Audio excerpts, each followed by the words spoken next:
I get it already, and then if you don't hit the record button, it doesn't work. Just in case you were wondering. And I know some of you like to watch these later and go back through it again. So we'll start with Peter's argument from Scripture that Jesus is the Christ.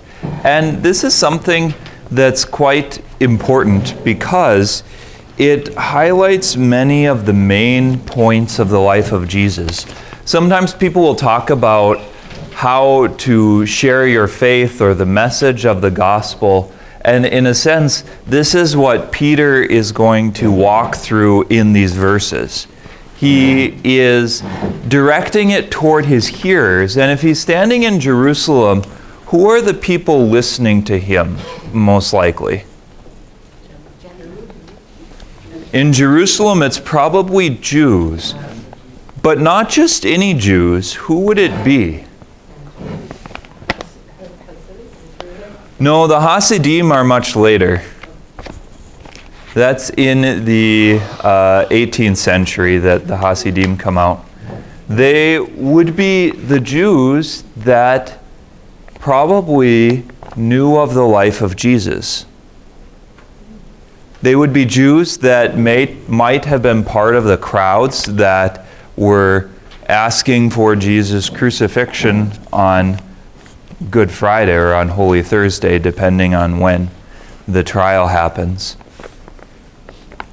But that's an important context because he's going to sort of poke them about it. He's going to take them on as being part of the people that killed Jesus. So he talks about the Israelites who hear him. Now, Israelites is an interesting phrase because remember the south part of the land of Israel at this time is usually called Judah. And the northern tribes were the Israelites. And he says Israelites, and here it probably means the collective of the whole. Like he's speaking to everyone. He's speaking to all of the 12 tribes. He's speaking to all of the people. But it is interesting that he says Israelites because it's already broader than just the Jews in Jerusalem. Now there's probably a lot of other people around because what day is it? No. Well, probably. What holiday is this in the context of? Pentecost. It's Pentecost, and Pentecost is one of the pilgrimage festivals of Judaism. That means that the men of the land of Israel especially, but lots of them brought wives and children too, were supposed to come to Jerusalem to worship God at the temple at that time. So if it's a pilgrimage festival in Jerusalem, what does it mean? To put on your thinking cap, dust it off a little bit. What does it mean if it's a pilgrimage festival? Be kind of like the modern world. If the Super Bowl came to Fargo, what would happen? There would be crowds. Would it be easy to find a hotel room? No, there'd be a lot of people around, right? That's exactly what they're going through in Jerusalem. There's a lot of people around. This isn't sort of in the middle of the week, shopping at Walmart at 6 a.m. on Wednesday morning when no one's there. This is like going on Saturday afternoon at 4 o'clock when everyone's there. How long did these usually last? Like a week? The pilgrimage festivals, that's a good question. Passover, I know, goes for a week. And I don't know for Pentecost. My suspicion is that it was more than just a day, just based on the very fact that it took a while to get there, and you have to get your money's worth or something, right? Like it would seem to be hard just to call it a day because if people are traveling from all over, in some cases it was a journey of many days. But I don't remember for Pentecost. That would be a good question to look up. You could dust off your Talmud at home and read up on Pentecost and see how long they celebrated it for. I really don't remember. Go to vote, because I mean, for Passover, a lot of people came to Jerusalem, and that's when Jesus was killed. Pentecost, somehow I had thought was only about 10 days later, but in your notes you said that it's 50 days after Passover. Yep. So do the people who came for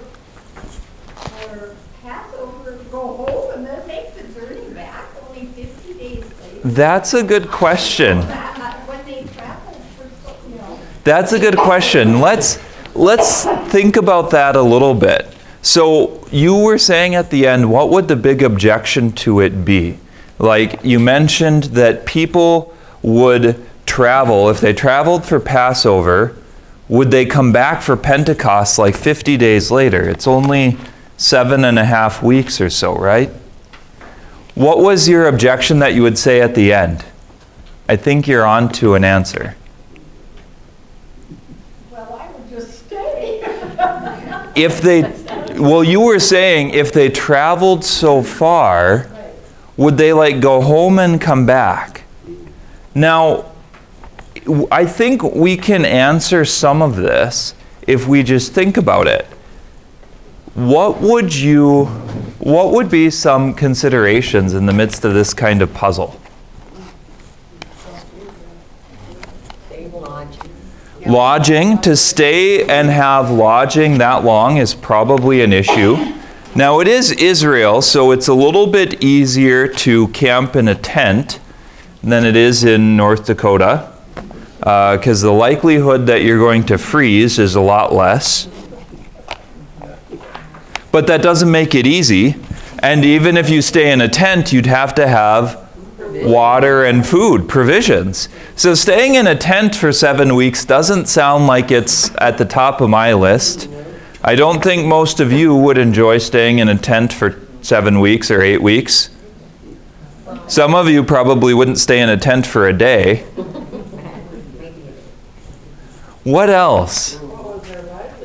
What was their livelihood? If they traveled to Jerusalem and they're gone, you know, if they have a shop or something, that's a long time to be gone from the shop.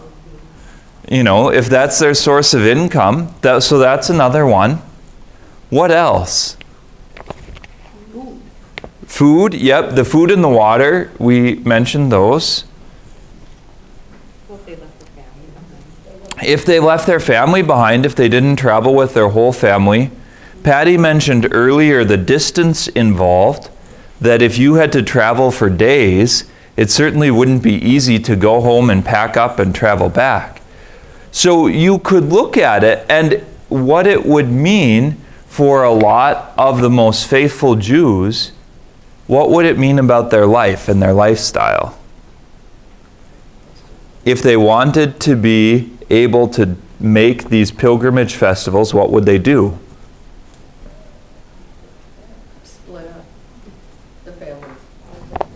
No, it's kind of the same thing that people do when they're moving into a new area and they choose often either a church or a school that they want to live close to. Why would they want to live close to it? Well, you might say community. You guys would choose community because you are for the most part Northsiders. But if you talk to young people, it's location. It's not so far to drop their kids off at school. And so if you wanted to make the pilgrimage festivals and that was very important to you, where would you live? Close to Jerusalem. Close enough that maybe you could make the journey within a day or two, right? So that it wasn't these weeks of travel to go back and forth. And in large part, they did that. In fact, it still happens. It's one of the reasons that Jerusalem is so contested today in the Holy Land, is because lots of the Jewish people that are faithful want to live there so that they can be close to their Western Wall and their different places to pray.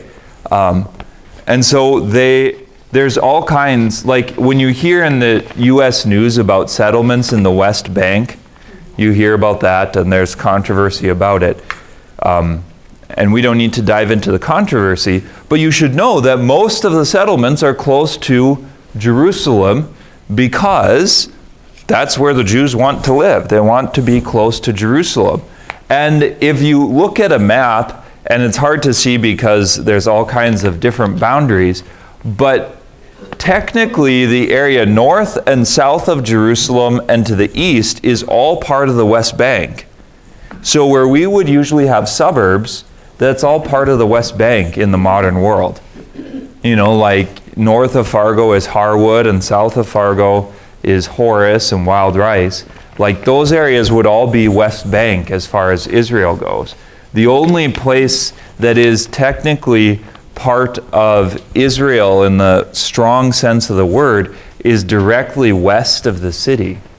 Like if you look at it too, the main highway, highway number 1 that goes from Tel Aviv to Jerusalem, like there's only a narrow corridor near Jerusalem that is technically part of Israel. Most of the rest of it is part of the West Bank.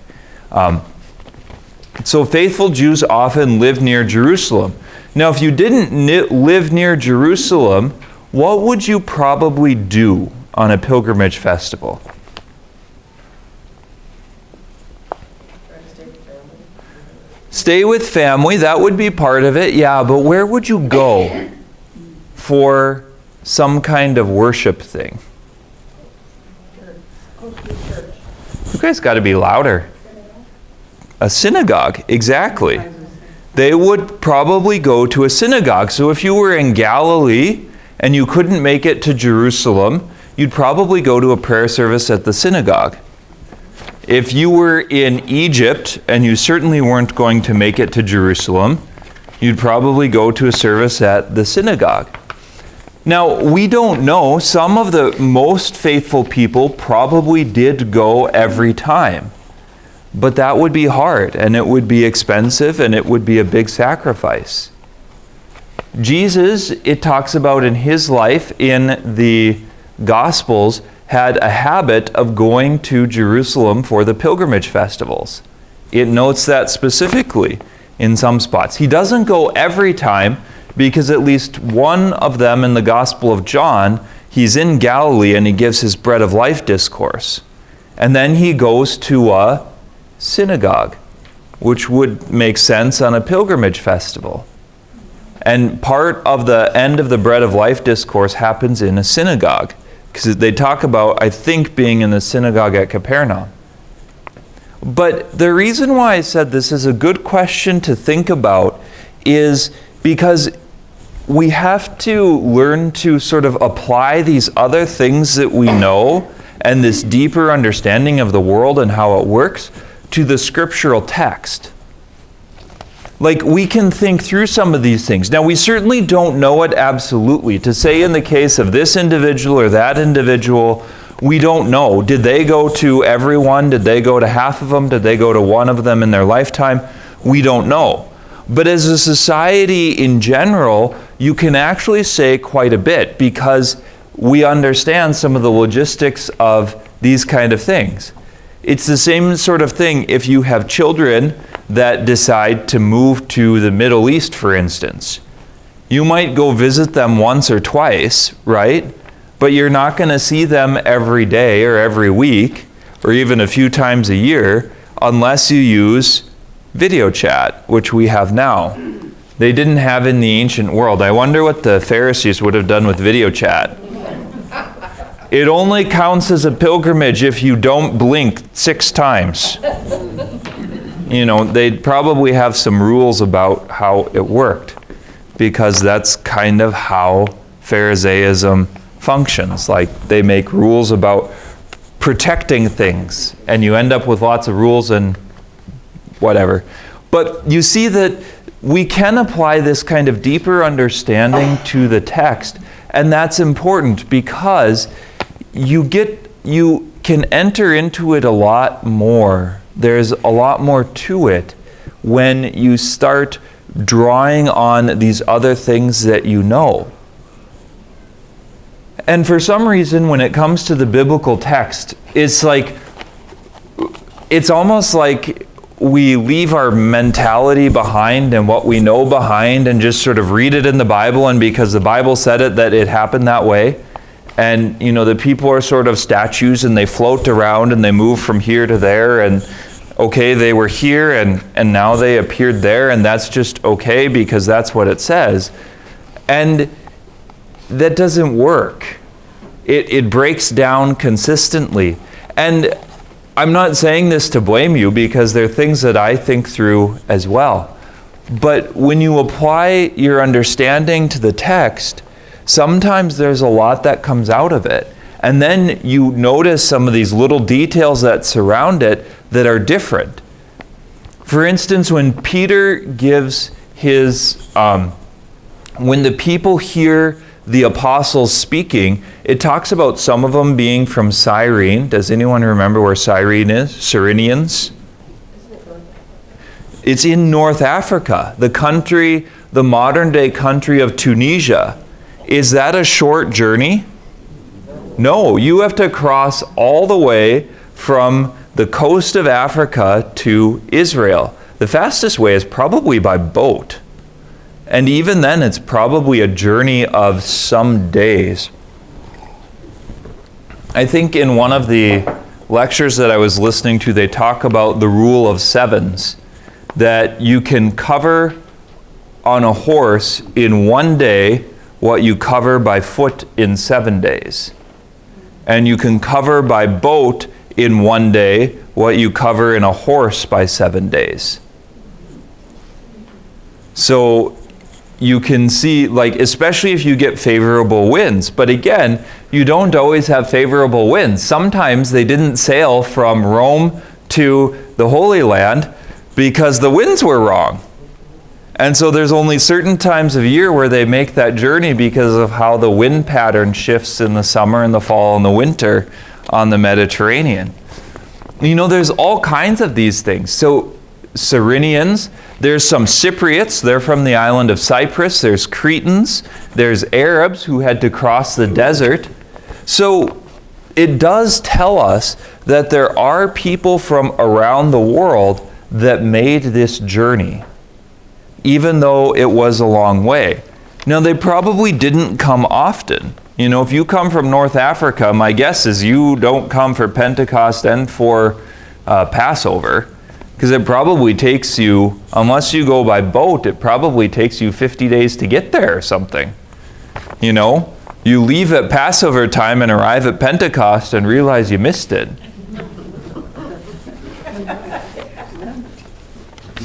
And it's funny to me because we have no concept of what journeys like this would be like. None of us have prepared for a journey that's going to last 6 months. Even for people that go south for the winter, it's kind of funny listening to them because they often pack their car to the rafters and drive. And that's for 6 months in the modern world where there's grocery stores and food and Target and Walmart and Costco and all of these other places where you can relatively easily get the things that you need. Remember that there are no Walmarts in the ancient Jerusalem. There's no Walmart even in modern Jerusalem, like in the main part of the old city. I don't know where you'd have to find them. But I think Patty's question was a good one because learning to think through what we know and to gather these details from outside of the Bible or what we've learned so far can really help lead us in the right direction for that kind of question. And in a way, that's one of the most important things I think that you'll learn in a Bible study, is to bring this body of knowledge with you as you approach a scriptural text. Some of you have gotten used to and get much more suspicious now about the connections to Mount Sinai and how important Mount Sinai is for these pilgrimage festivals and for the life of ancient Jews and in the life of Jesus. Many of the things that he does, much of the language is directly from that experience of the people of Israel at Mount Sinai. That's something that if you remember that, it serves you well, because you read through the scriptural text and all of a sudden it's like, there's this connection, or there's this fragment, there's this little thing, whether it's just in a word or a phrase or something that they say, that seems like it's connected back to this earlier thing. That's a good way to read the Bible. It echoes a lot. It's not always exactly the same, but it echoes a lot. It rhymes. It's similar. And those similarities are often what help illuminate the text. This next phrase is packed.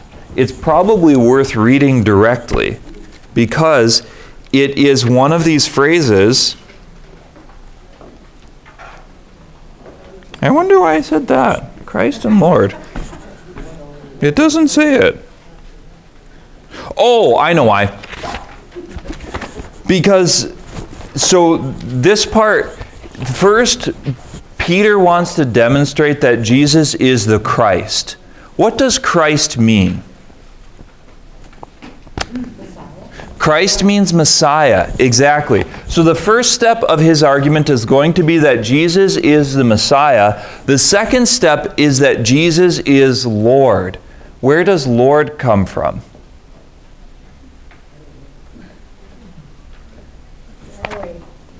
Where? Yahweh, from Mount Sinai. That same word that we've been talking about over and over again, Kurios, or Kyrie. Kyrie is the place you hear it in the modern liturgy sometimes. So first, that Jesus is the Messiah. Second, that Jesus is Lord. That's an argument that he's actually God himself. So first, he's the Messiah of Israel. Second, that he's God himself. Those two things are packed with meaning. Like I said, it feels a little bit like dusting out the cupboards. We have to work on Bible study again. But note, it's the same phrase that you heard at Christmas time on the lips of who? Who calls Jesus Christ and Lord? Part of the Christmas story. The angels. The angels who do what? They're proclaiming. They're proclaiming. Who did they appear to? The shepherds. This is from the story of the shepherds. The angels tell them that you will find the baby wrapped in swaddling clothes and laying in a manger, who is Christ and Lord.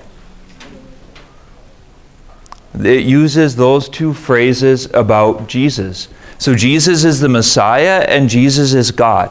That's what his speech wants to demonstrate. So he's going to start with Jesus of Nazareth, a man through whom God worked with mighty signs and wonders. Remember that miracles, the older language for them is mighty deeds, that God works mighty deeds, that he does great works, that it's not, that they're not exactly unexpected. The other time where God is, where it uses this phrase about him, that he did mighty deeds, is in the time of Mount Sinai, when he's in Egypt, and there's the plagues of Egypt, right? And the sun turns off, and the bugs come, and the water turns to blood, and all those things. And God leads them through the Red Sea, and he protects them, and he guides them. Those are called the mighty deeds of God. The great and marvelous works that he has done in the past. And now Peter is applying this to Jesus and his actions in his lifetime. That the mighty deeds of Jesus are his miracles. What he does, that he cures the sick, that he raises the dead, that he brings freedom to those who are captive. Many people saw these miracles. Jesus didn't hide them from people. He wasn't sort of publicly challenging the Pharisees and the leadership in Jerusalem in his entire life, but he didn't hole up in a cave and just sort of sit and talk about beautiful things. It's not just words, that he actually demonstrated his power and authority. And it is said in the book of Isaiah that the Messiah will do these things. We hear that in I think the time of Christmas, we'll probably hear it again shortly, because this time between Christmas and the beginning of Lent sort of becomes about the public life of Jesus. But that the Messiah is one who will heal the sick and give sight to the blind, who will bring freedom to prisoners, all of those different things that Jesus says, like in his conversation about John, when John asks him, "Are you the Christ? Are you the Messiah, or should we look for another?" And Jesus said, "Go tell him what you see." And then it has a long quote from the book of Isaiah. I'm pretty sure it's from Isaiah. Moses and Elijah. These are two great figures in Israelite history. Why Moses and Elijah? Moses is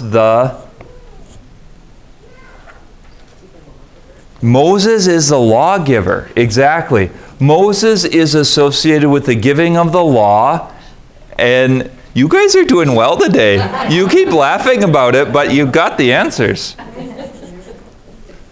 Moses is the lawgiver. Elijah is considered to be the greatest of who? Elijah is the greatest of the prophets. Exactly. So you have this sort of phrase that Moses and Elijah, the law and the prophets, bear witness to Jesus. And they're two of the chief figures in Israelite history. The Messiah will be like a new Moses that comes at the end of the book of Deuteronomy, and that God will raise up him to be a prophet like Elijah. He was delivered up by a plan of God, that this was God's plan from the beginning. It didn't just happen to him. God was always in control, even though it didn't always look like it. And the plan is for him to suffer and die for our sins. So even though the events look like they happened to Jesus, that it was other people acting and they were doing it to him, Peter points out that this was actually God's plan from the beginning. That he would send his son to suffer and die. And then he says, "You killed him." Note how that is kind of a striking phrase. You killed him. That's something that I think all of us need to hear, that it's important to hear in the right way. Sometimes this has been used to justify anti-Semitism in the past, and it's really sad.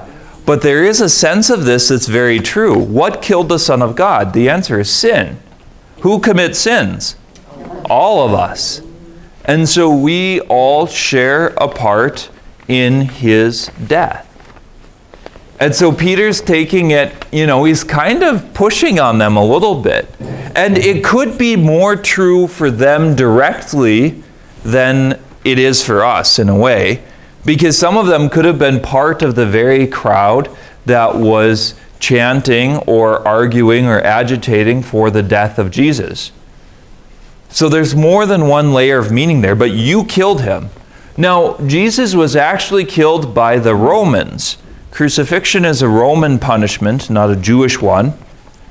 So we know that in whatever way, even though it looks like Pilate washes his hands of Jesus, and says, well, fine, you do with him what you want, ultimately it's the Romans and the soldiers who crucified him. They did it because they were egged on and they were agitated by the Jewish people, and the Pharisees were threatening revolt and riot. If you do this, you are no friend of Caesar. Pilate gives in because he's afraid. But Peter is poking at this now. You killed him. The crowd was probably antagonistic. They're not necessarily friendly at this point. Like, Peter's driving home something that they'd rather forget about. There's all kinds of times where you see this when murder, when crimes and corruption are exposed. It's pretty dangerous, and usually they try to take out the whistleblower, right? When someone's going to sort of hand over the list of names from the mob or talk about the interior of it, right? They put them in a witness protection program because they often die. They get killed. So you killed him, but God raised him from the dead. It was impossible for him to be held by death. That's another interesting thing, that Jesus Christ has life in him in a way that death cannot overcome. And then he says, David says of him. Now this is weird, because when did David live? Like 1,000 years before this. So David says of the Christ, David says of Jesus, that it quotes this phrase, I saw the Lord ever before me, with him at my right I shall not be disturbed. You have made known to me the paths of life, you will fill me with joy in your presence. It talks about a kind of life of the Messiah. And again, Peter has to be inspired by the Holy Spirit, because this is a quote from one of the Psalms, which is why he says it's from David. And this psalm, you wouldn't necessarily say, oh, this is about Jesus, until Peter says it, and then it's like, yeah, it does kind of fit. So death will not hold him. Jesus speaks through the mouth of David. This psalm points to the resurrection. My flesh will dwell in hope. And then Peter says something interesting. He says this psalm could not be about David because his tomb is here in Jerusalem. You could still go to the place that's called the Tomb of David. It's underneath the traditional site of the Last Supper. And so you have to walk past it to go up the stairs to get to the Last Supper room. That's kind of an interesting thing. It's just this big rock sarcophagus, but it's there. So it can't be about David because the psalm talks about living beyond death, and David's tomb is there. But the tomb of Christ was empty. That's going to be the major sign for them that this is something that's rather extraordinary. This would be a sign for a lot of us too. I mean, think about how bananas this would be. If you were at a funeral and you watched them bury a casket in the ground, and they go to dig and there's no casket, no vault, nothing there. And it's like, we saw it. You know, this happened. We saw him placed in the tomb, the rock was rolled over, he is dead and he's in there. And then all of a sudden, he's not. That's the fundamental, foundational experience of Christianity that I think we return to again and again, is that the tomb was empty. So Jesus is the Messiah. Jesus is the Christ. He rose from the dead. This is confirmation that the promises of God that He made in Jesus are true. That Jesus does what He said He was going to do. That He reconciles humanity with God. So this